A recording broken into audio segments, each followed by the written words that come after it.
Hey guys, welcome to your third Kiwi game tutorial. So in this tutorial, we're going to go ahead and fix that movement problem we had in the previous tutorial.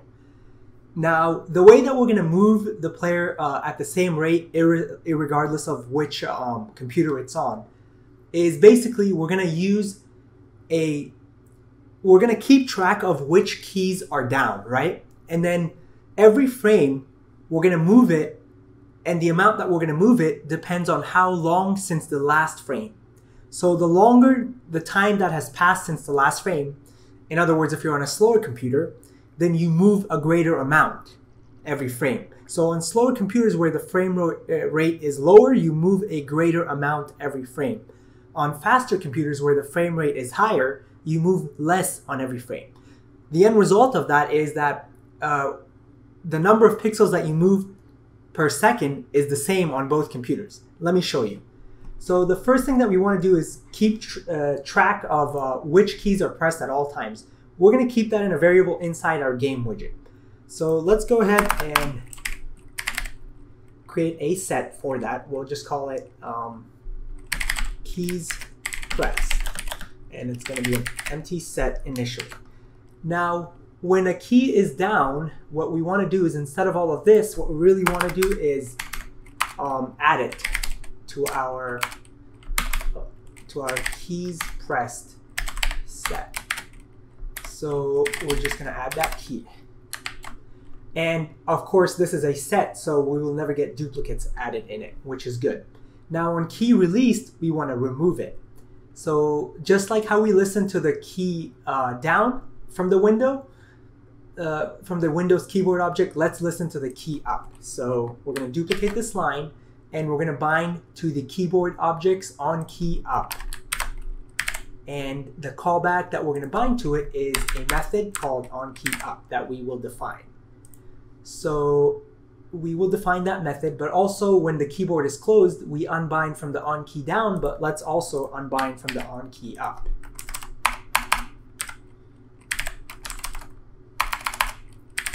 There we go. Now let us define our on key up.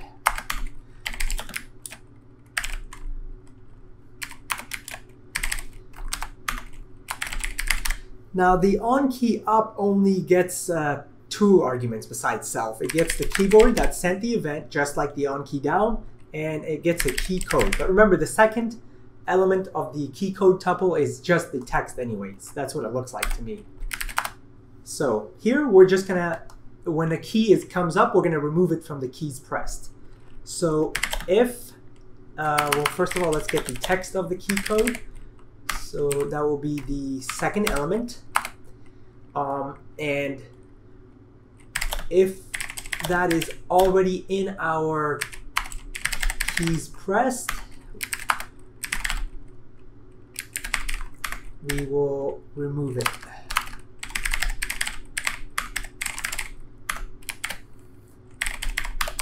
Alrighty, so now this keys pressed should always tell us what keys are pressed at that time.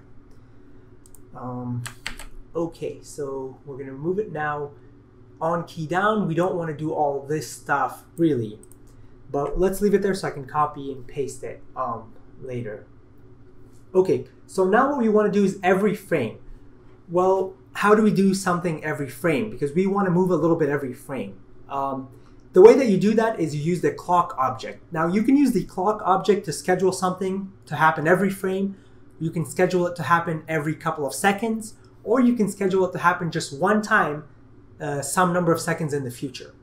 So I'll show you how to make something happen every frame. So from kiwi.clock import clock, and then we want to do something. So clock.schedule interval. So we want something to happen every so often. If we pass in a 0 for the second argument, it means every frame. But if we pass in, say, 2 or 3, it means every 3 seconds. So we want this to happen every frame. We want to execute our, let's see, we'll call it move step, our move step function. All right, let's define that function. Okay, so this function gets one argument, this callback to the clock's, this scheduling callback gets one argument, a delta time. That tells you how long it has been since the last frame. Now remember, the amount that we move will depend on this. So let's take our movement code out of here and put it in our move step. All right. Okay, so instead of this one where we just move everything by one, let's create a step size variable. So the amount that we move will be dependent on delta time.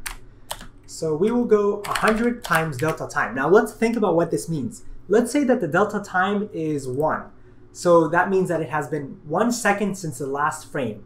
If it had been 1 second since the last frame, then we move 100 pixels.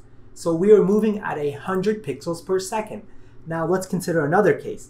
Let's say that the delta time is half, so it's been half a second since the last frame, which means we're at a higher frame rate. We only move by 50 pixels because it's half times 100 is 50. So since we're going at double the frame rate because our computer is so fast, we move less each frame. In the end, the number of pixels per second that we're moving is equivalent, whether the frame rate is high or whether the frame rate is low. So step size, this is what we want to move. So let's see if I can Control C, Control V. Nice. Okay. So we want to move by the step size. All right. I think this should work. Let me think back through my logic. So we use the clock's schedule interval function to call our move step every frame. And the move step, oh, we have a little error. This text is undefined. Oh yeah, this doesn't make sense. We want to check if W is inside our keys pressed. So all we want to say is like if W in keys pressed, right? Here we just do if S in key pressed.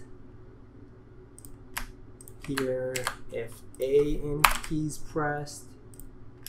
And here if D in keys pressed. Save that. Linting says no errors. Okay, so this move step tells us how long since the last frame it was called. The step size is a function of this delta t, which makes sense. And if W is in our keys press, we move up by that amount. If S is in the keys press, we move down, etc., etc. We update the players, which is a drawing instruction, the position attribute to this value, and that makes sense. Let's run and let's see if it works. So right now we're moving at 100 frames per second. Let's say we want to move at 200 frames per second. We just change this to 200 and we run.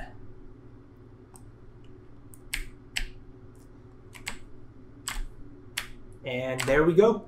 That's it. We figured out a way to move at the same rate regardless of what computer we're on. So in other words, we've learned how to move at the same rate regardless of the frame rate that our application is running in. That's it for this tutorial. I hope to see you in the next one. Bye-bye.